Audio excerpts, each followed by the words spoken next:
지난 화요일 온 국민이 잘 알다시피 굉장히 충격적인 일이 있었죠.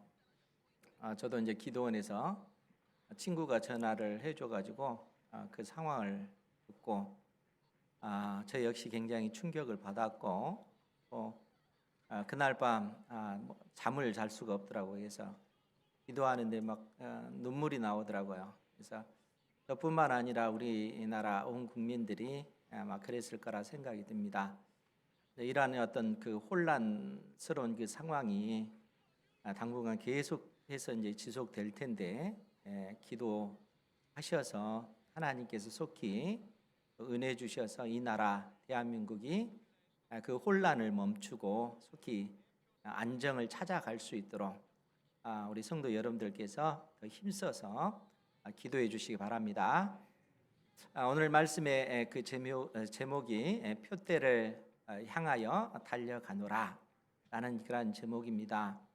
바울 사도가 표대를 향하여 달려가노라 사실 그렇게 고백하고 있는데 표대라고 하는 것은 뭐 다른 게 아니죠. 우리가 익히 잘 아는 표대입니다. 즉 목표 지점에 어떤 그 목표 지점이 있으면 이곳이 목표 지점입니다라고 그곳에 꽂아놓는 그 깃대, 막대기, 그 깃발이 표대인 것이죠.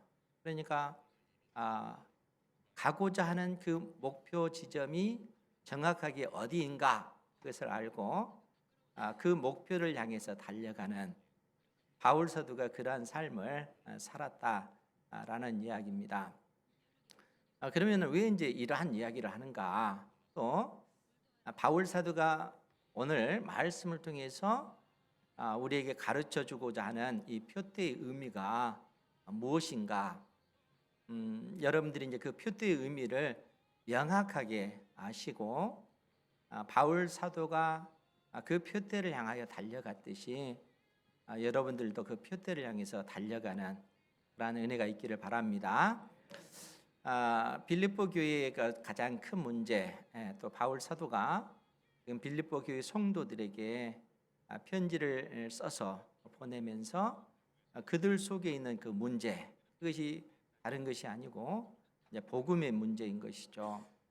그러니까 어떤 유대인들이 빌립보 교회에 와서 우리가 구원을 받기 위해서는 사람이 의롭게 되기 위해서는 예수님을 믿을 뿐만 아니라 율법도 지켜 행해야 된다. 이렇게 주장을 하는 것입니다.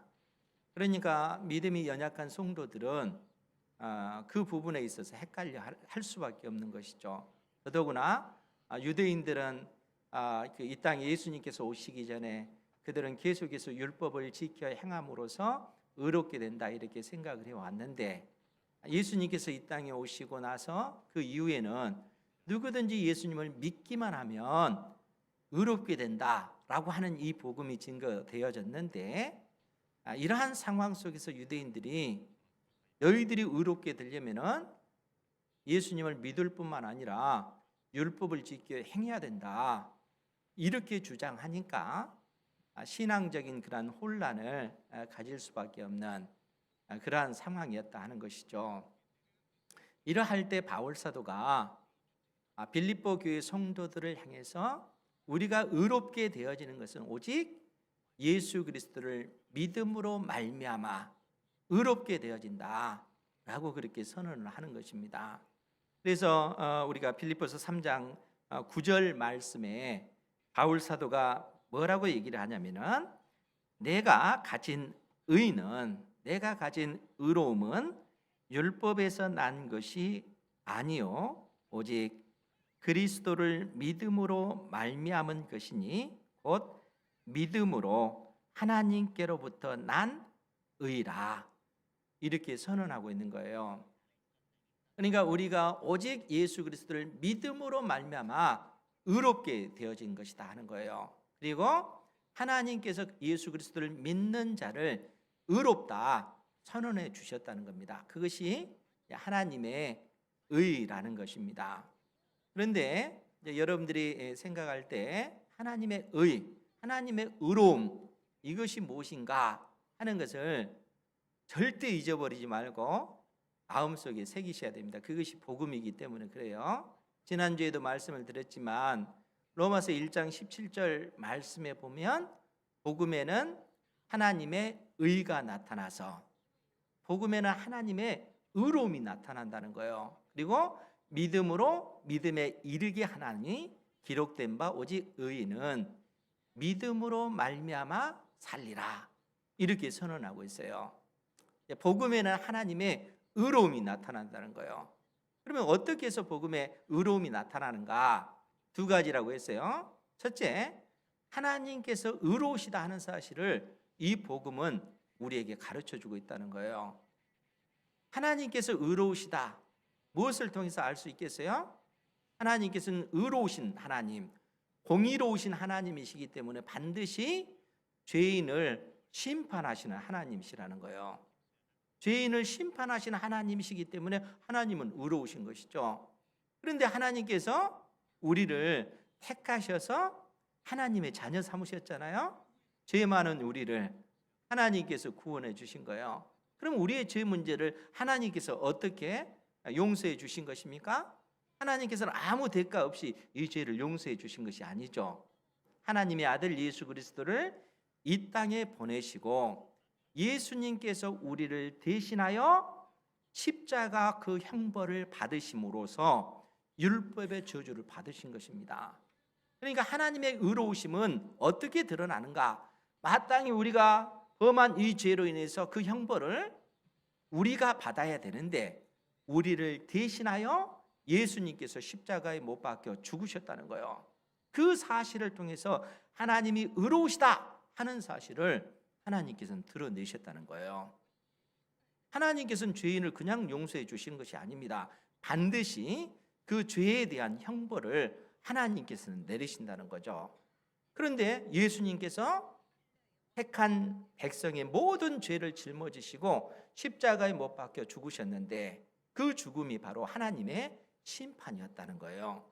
하나님께서는 예수 그리스도를 심판하심으로써 죄인을 심판하시는 하나님의 의로우심을 드러내신 것입니다. 동시에 하나님께서는 그 예수 그리스도, 나의 죄 때문에 십자가에 못 박혀 죽으신 그 예수님이 나의 주님, 나의 하나님이십니다 라고 고백하는 사람들을 의롭다 하나님께서 인정해 주시는 거예요. 그것이 하나님의 의라는 거예요. 그러니까 복음에는 그 하나님의 의가 나타난 것입니다. 그래서 우리가 오직 예수 그리스도를 믿음으로 말미암아 의롭게 되어졌고 하나님의 자녀가 되는 그 권세를 누리게 되어졌다는 거예요. 예수 그리스도를 믿는 자가 하나님의 자녀다 하는 사실을, 그리고 하나님의 성령께서 친히 우리 안에 떠나지 아니하시고 영원히 거하심으로써 너는 하나님의 자녀다 하는 사실을 성령께서 보증해 주신다는 거예요. 그러니까 이제 여러분들의 어떤 자신을 생각할 때 나의 모든 죄는 예수님께서 다 해결해 주셔서, 그리고 예수님께서 죽음의 권세를 이기시고 부활하신 그 부활 생명이 내 속에 있어 하는 이란 사실을 여러분들이 반드시 기억하시기 바랍니다. 그래서 예수 그리스도를 믿는 사람과 믿지 않는 사람, 굉장히 근본적인 그 차이가 있어요. 계속해서 말씀을 드리잖아요. 이 세상, 예수님을 믿지 않는 이 세상 사람과 예수님을 믿는 여러분들과 어떤 차이가 있어요? 겉으로 보면은 전혀 차이가 없는 것처럼 그렇게 보여지잖아요. 그런데 아주 엄청난 차이가 있는데 그것이 뭐냐면은 이 세상 사람들은 죄와 사망의 그 권세 아래 있다는 거예요. 죄의 삭시 사망이기 때문에 이 세상 사람들은 그 죄의 삭수로 그 죽음을 맞이할 수밖에 없어요. 여러분, 계속해서 말씀을 드리지만 사람이 죽는다는 것이 무엇을 증명하는가 하면은 사람이 죄인이다 하는 사실을 증명하고 있어요. 모든 사람이 죽는다라고 하는 것은 모든 사람들이 다 죄인이다 라는 사실을 말씀해 주고 있다는 거예요. 왜냐하면은 죄의 삭시 사망이기 때문에 그렇습니다. 그러니까 예수 믿지 않는 사람들은 결국 그 죄와 사망의 그 권세 아래 매인 바 되었기 때문에 결국 죽음에 이르게 되어지면 이 죽음이 그들에게는 엄청난 두려움이요 공포라는 거예요. 왜냐하면 죽음 이후에는 영원한 그런 멸망, 영원한 지옥의 심판이 그들 앞에 놓여져 있기 때문에 그렇습니다. 그것이 예수님을 믿지 않는 세상 사람들에게 있는 지금 그러한 그 모습이라는 거예요. 그러면 예수 그리스도를 믿는 우리는 어떻습니까? 우리도 여전히 죄와 사망의 권세가 우리를 지배하고 있을까요? 그렇지 않다는 거예요.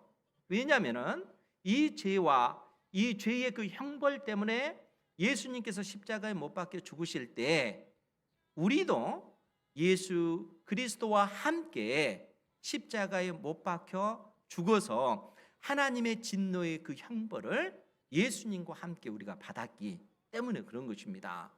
그래서 예수님께서 십자가에 못 박혀 죽으시고 그 죽음의 권세를 이기시고 부활하셨을 때 우리 역시 부활 생명을 가진 존재가 되었다는 거예요. 그래서 예수님을 믿는 사람에게는 죽음이 두려운 것 아니에요.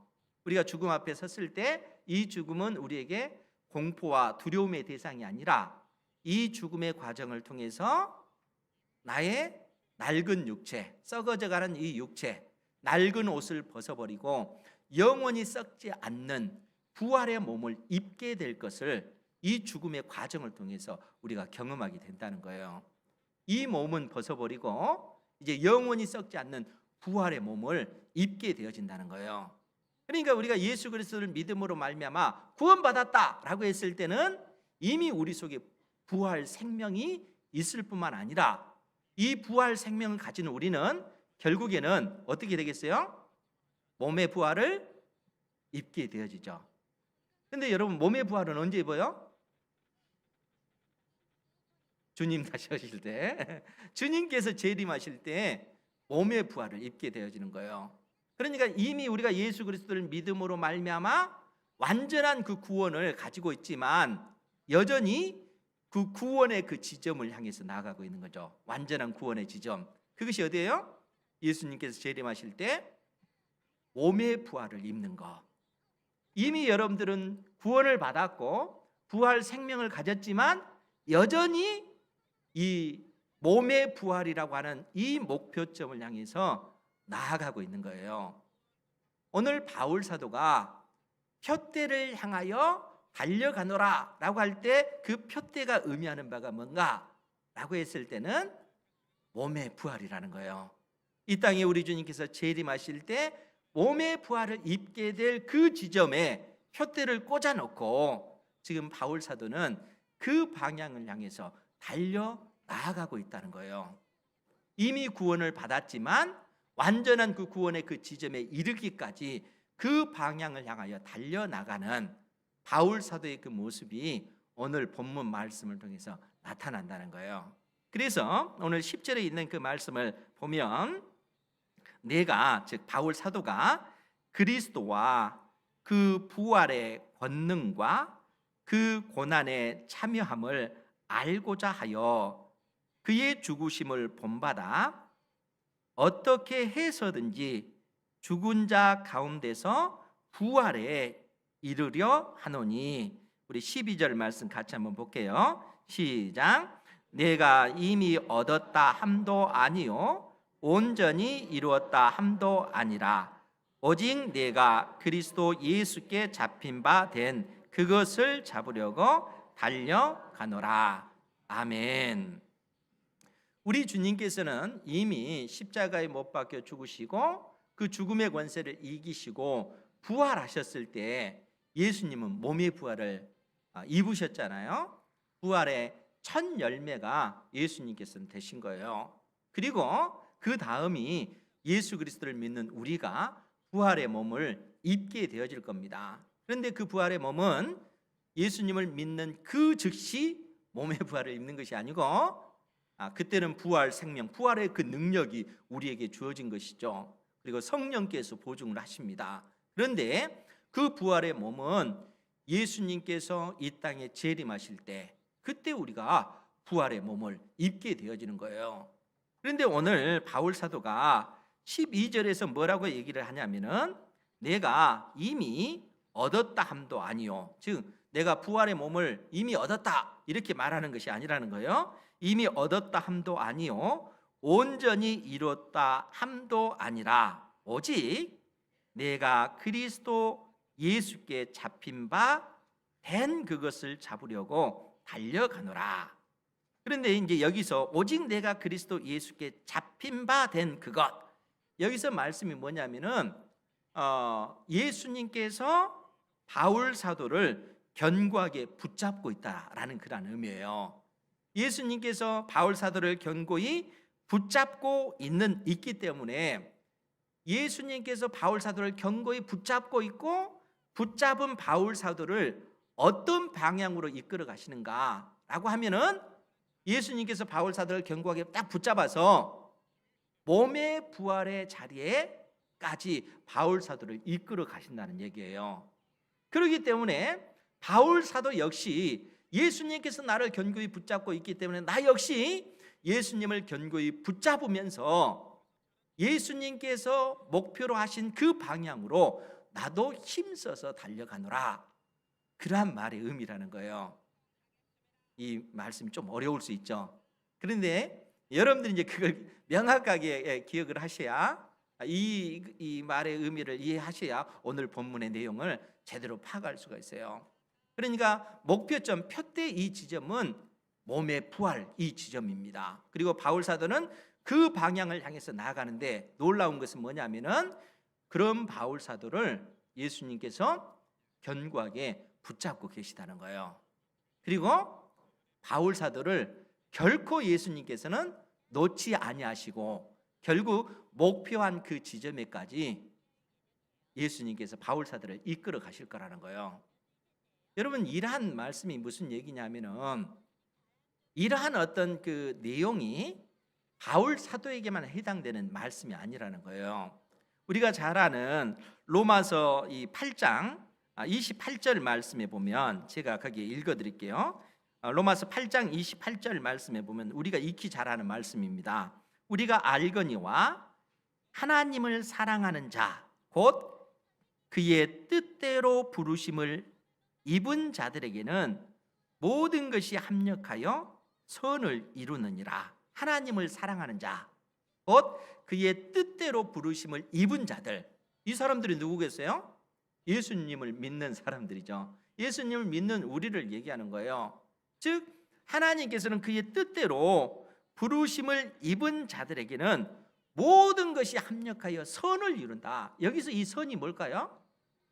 착한 일? 그것이 아니고 이 선이 몸의 부활을 의미하는 거예요. 즉 무슨 얘기냐면은 하나님께서 여러분들을 견고히 붙잡고 계시기 때문에 여러분들의 인생 가운데 크고 작은 일들, 또 실패와 좌절되는 그런 일들, 하나님을 사랑하지 않고 때에 따라 세상을 사랑하는 일들, 이라는 어떤 그 일, 우리의 인생을 그렇게 살아가기도 하잖아요. 그런데 하나님께서 사랑하는 그 자녀는 견고하게 딱 붙잡고 하나님께서는 결코 놓지 않고 결국에는 그 모든 것, 내가 서로 실패하는 그러한 일이라 할지라도 그것마저도 하나님께서는 사용하셔서 합력하여 결국 선의 자리, 우리를 구원하시는 그 최종적인 그 목적, 이 자리에까지, 몸의 부활의 그 자리에까지 결국은 우리의 인생을 이끌어 가신다는 거예요. 그것이 예수님께서 바울 사도를 견고히 붙잡고 있다라고 하는 그 표현이라는 거예요. 그렇기 때문에 이러한 사실을 잘 아는 바울 사도는 어떻게 하겠어요? 바울 사도 역시 예수님을 견고히 붙잡고 믿음의 삶을 살아가는 겁니다. 사랑하는 성도 여러분, 바울 사도와 같이 여러분들도 우리 주님을 견고히 붙잡고 나아가시기 바랍니다. 하나님께서 여러분들을 견고히 붙잡고 있기 때문에 그렇다는 거예요. 그래서 바울 사도는 우리 주 예수님을 견고히 붙잡고 나아가는 그러한 과정 가운데 오늘 10절 이하의 그 말씀을 다시 보면 내가 그리스도와 그의 그 부활의 권능과 그 고난에 참여함을 알고자 하여 그의 죽으심을 본받아 어떻게 해서든지 죽은 자 가운데서 부활에 이르려 하노라. 그러니까 여기서 부활에 이르러 한다라고 하는 이 표현이 오직 내가 그리스도 예수께 잡힌 바 된 그것이 바로 부활의 그 몸이라는 거예요. 부활의 그 몸을 이루기까지 내가 우리 주님을 견고히 붙잡으리라, 그 얘기입니다. 그런데 이제 여기서 우리가 생각해야 되는 것이 뭐냐면은, 지금 바울 사도는 예수님을 믿고 구원을 받았지만 여전히 부활의 몸을 입기 위해서 달려가는 그 과정이잖아요. 그리고 여러분들도 역시 마찬가지라는 거예요. 여러분들도 예수님을 믿고 구원을 받았고 여러분들 속에 부활 생명이 있어요. 그리고 여러분들도 나아가야 될 그 표대, 그 목표점이 몸의 부활. 예수님께서 이 땅에 재림하실 때 온 세상을 심판하실 것이고, 그리고 여러분들에게 몸의 부활을 있게끔 해 주실 거라는 거예요.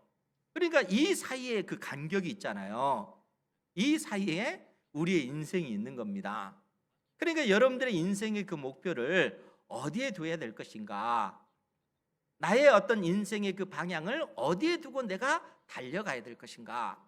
지금 바울 사도는 그가 구원받은 하나님의 그 자녀로서 그 인생의 그 목표점, 몸의 부활을 향해서 달려가기 위해서 어떻게 그의 인생을 살아가야 가냐 하면, 그는 예수님을 본받는 삶을 사는 거예요. 즉 예수님께서는 하나님이셨음에도 불구하고 하늘의 그 모든 영광과 그 하나님으로서의 그 권세와 그 능력, 그 모든 영광을 다 비우시고 우리와 똑같은 사람이 되셨고, 우리보다 더 낮아지셔서 철저하게 우리를 섬기셨습니다. 그리고 십자가에 못 박혀 죽으시는 그 삶을 사신 것이죠. 자기를 낮추시고 자기의 모든 그 권리와 그 모든 그 권한이 있음에도 불구하고 그것을 내세우지 아니하고 그것을 비우고 우리를 위해서 예수님께서는 우리를 섬기는 그러한 자리에 내려오셨다는 거예요. 그러니까 바울 사도 역시 그의 전 인생을 주님을 따라서 걷는 그 길을 걷는 거예요. 그래서 그리스도의 남은 고난을 그의 몸된 교회를 위하여 내 육체에 채우느라, 골로새서 1장 24절에서 그렇게 바울 사도가 고백을 하잖아요. 예수님께서 완성하신 그 구원의 복음이 온 세상 수많은 나라, 수많은 인생들에게 증거되어지는 이 일에 있어서 바울 사도 자신이 온전히 헌신한 거예요. 그리스도께서 남겨두신 그 고난이라고 하는 건 없어요. 주님께서 완성하신 그 구원의 그 복음이 온 세상에 증거되기 위해서 사도가 필요하기 때문에 바울 사도가 그 일에 자기 자신을 온전히 내어드리는 것입니다. 그러니까 철저하게 자기 자신을 낮추는 삶. 그래서 결국 예수님께서 십자가에 못 박혀 죽으셨던 것처럼 그 역시 죽음의 그 경험을 하는 거예요. 왜냐하면 몸의 부활을 소망하기 때문에.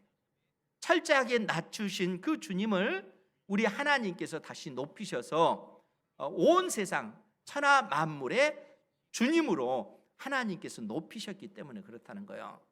그러니까 바울 사도는 자기의 그 인생을 온전히 하나님 앞에 내어드리고 철저하게 낮추는 그러한, 자기 자신을 낮추는 그러한 삶을 살았다는 것이죠. 주님께서 걸어가시는 그 길을 걸어간 것입니다. 우리 은행교회 성도 여러분들도 그러한 그 십자가의 그 길을 따를 수 있는 그러한 담대한 그 믿음과 그러한 믿음의 고백이 있기를 바랍니다. 마땅히 예수 그리스도를 믿는 사람들은 주님을 닮는 그러한 그 길을 걸어가야 하기 때문에 그렇습니다. 그런데 오늘 바울 사도가 지금 그렇게 고백하면서 11절 이하에 보면 어떻게 해서든지 죽은 자 가운데서 부활에 이르러 하노니, 이미 부활 생명을 가진 바울 사도 역시 몸의 부활을 소망하기 때문에 그런 것입니다. 그 길을 간다는 그 얘기예요. 그러면서 내가 이미 얻었다 함도 아니요 온전히 이루었다 함도 아니라, 부활의 몸을 내가 온전히 이룬 것이 아니라 오직 내가 그리스도 예수께 잡힌 바 된 그것을 잡으려고 달려가노라. 예수님께서는 우리를 붙드셔서 결국 몸의 부활의 자리에 이끄실 것이기 때문에 우리 역시 예수님을 견고히 붙잡고 몸의 부활의 그 자리에까지 내가 나아가기 위하여 우리 주님을 내가 견고히 붙잡는다 라는 그런 말이라는 거예요. 이 말씀의 의미가 좀 이해되십니까? 이해가 안 되나 보네. 아, 하나님께서 여러분들에게 그러한 깨닫는 은혜 주시기를 바랍니다. 그러면서 이그 13절 이하에 바울 사도가 하는 얘기가 있습니다. 13절 이하에서 뭐라고 얘기하냐면은, 형제들아, 나는 아직 내가 잡은 줄로 여기지 아니하고 오직 한 일, 즉 뒤에 있는 것을 잊어버리고 앞에 있는 것을 잡으려고. 우리 14절 말씀 같이 한번 보겠습니다. 시작.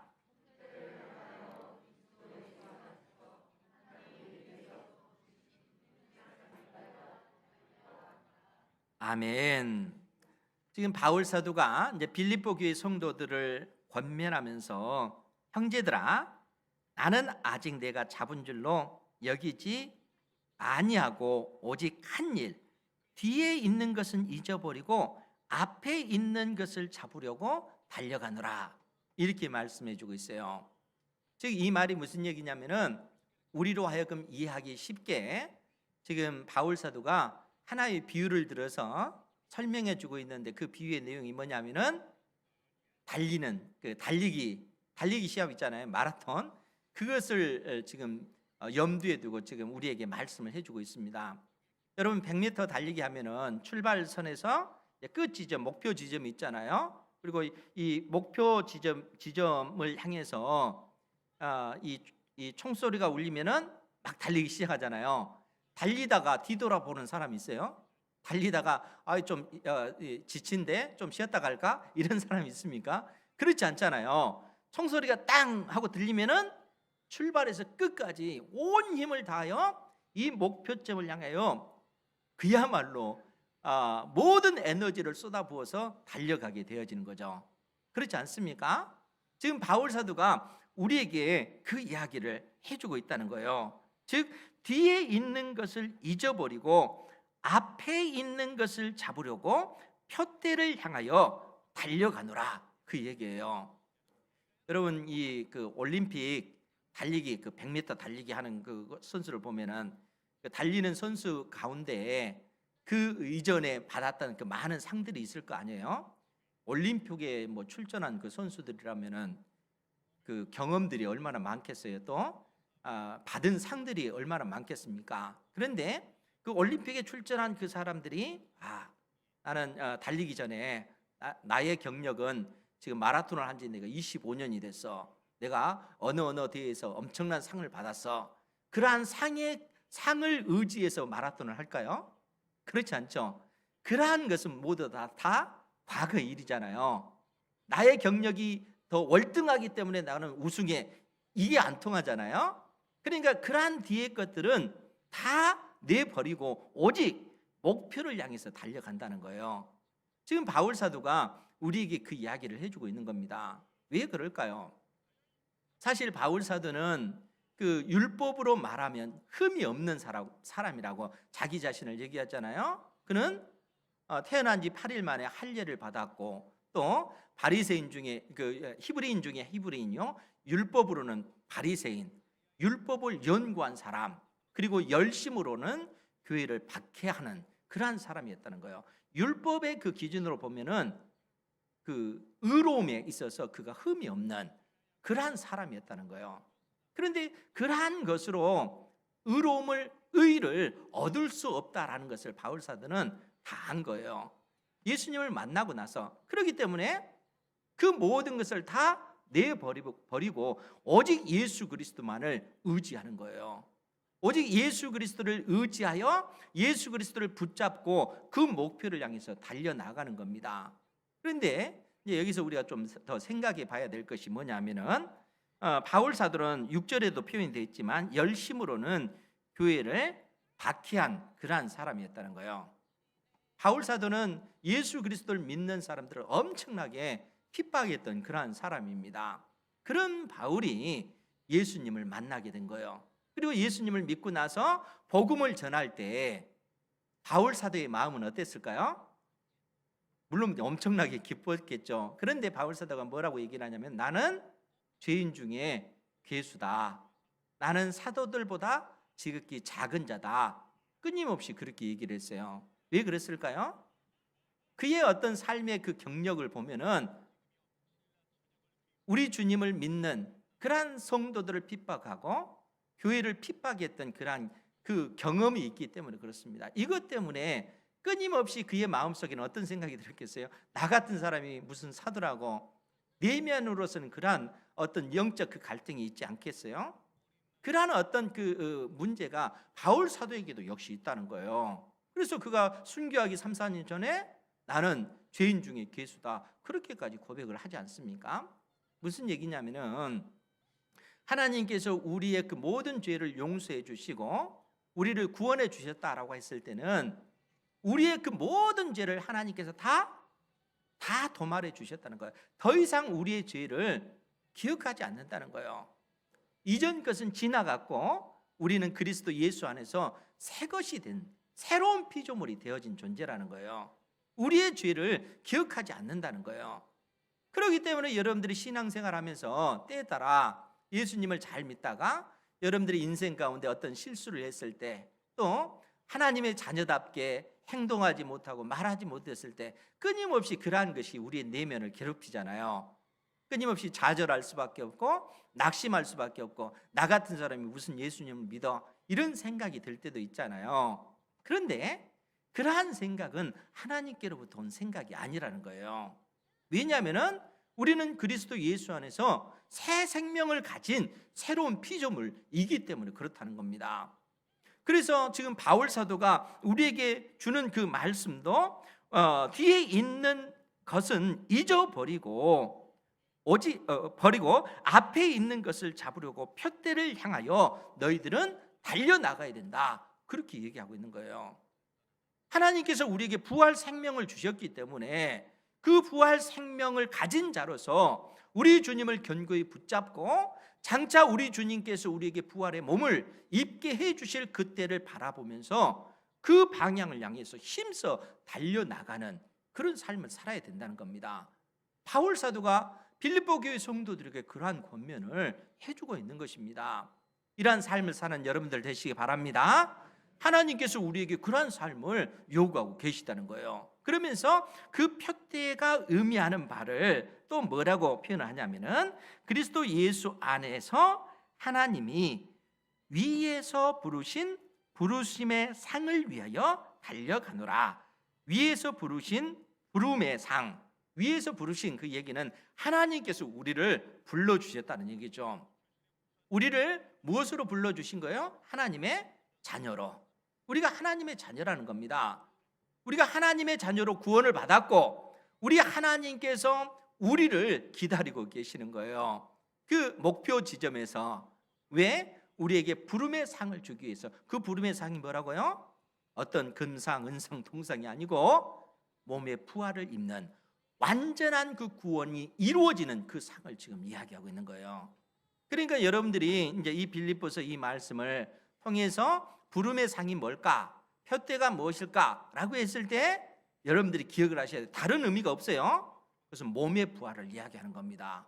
바울 사도가 우리에게 그 사실을 가르쳐주고 있는 거예요. 몸의 부활, 그 목표를 향해서 우리로 하여금 달려가야 된다라고 얘기합니다. 그렇기 때문에 15절 이하에서도 뭐라고 얘기하냐면, 그러므로 누구든지 우리 온전히 이룬 자들은 이렇게 생각할지니. 온전히 이룬 자들, 무슨 얘기겠어요? 온전히 구원을 받았다라고 생각하는 자들, 그렇게 생각하는 자들은 이렇게 생각할지니 만일 어떤 일에 너희가 달리 생각하면 하나님이 이것도 너희에게 나타내시리라.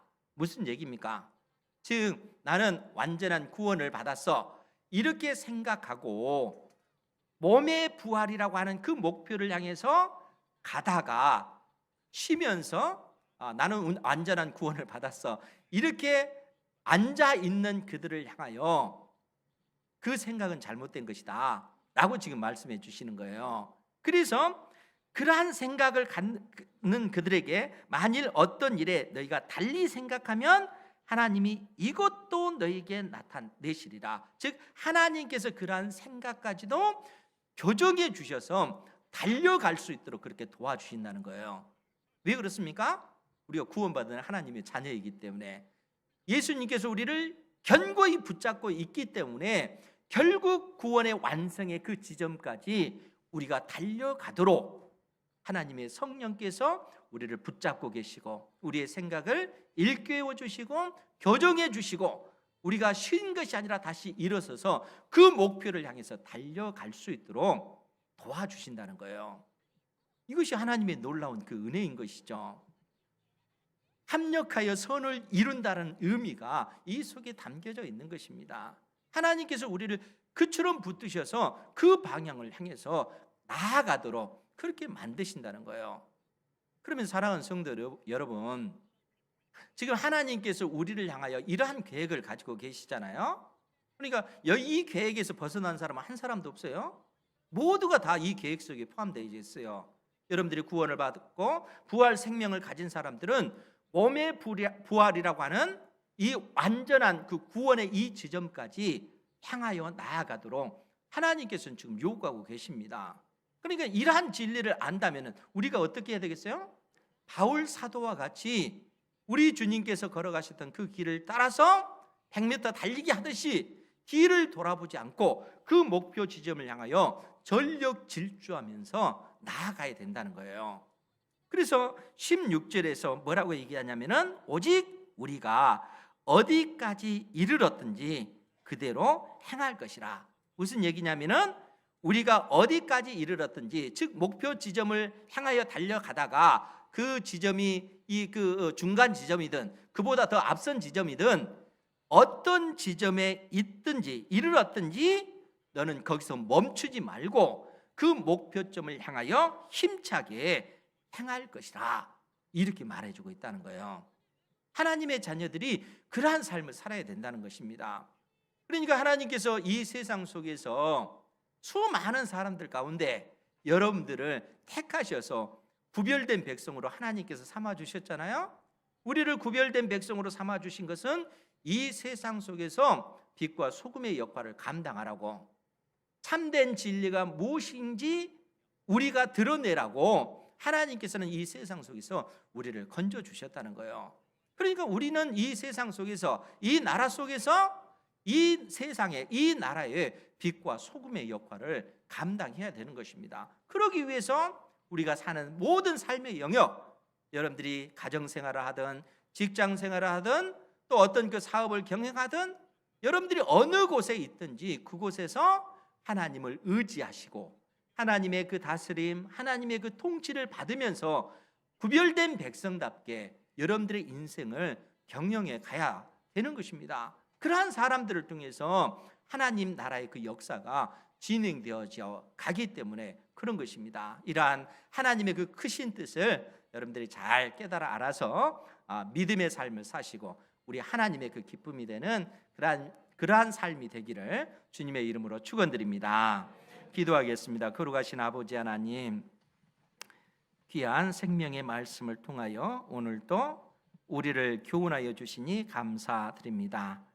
그 복음의 그 내용이 어떠한 것인지 저희들이 잘 깨달아 알고 또 하나님께서 우리를 향하신 그 목적이, 그 목표가 어디인지 우리도 잘